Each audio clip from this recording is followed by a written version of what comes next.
Prosecutors and defense attorneys laid out their cases during opening statements in the R. Kelly trial in Chicago. Kelly faces 13 counts, including child pornography and obstruction of justice charges. His former manager and a staffer are also defendants in that case. Our Tara Molina joins us live from the Dirksen Federal Courthouse with the latest. Tara, strong words from both sides today.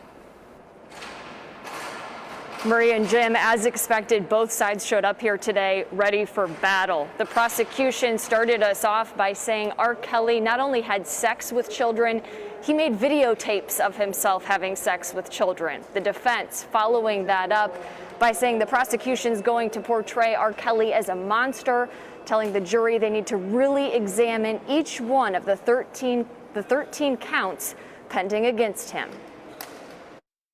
R. Kelly had a hidden side, a dark side, and that's what this trial is about.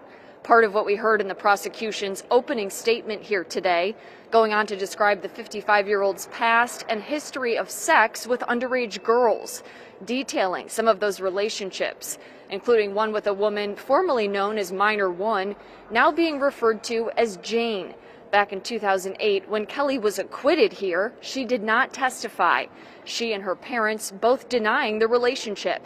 13 at the time, now she's in her 30s, expected to testify, and prosecutors say sex tapes she's in at the age of 14 will be played in the trial.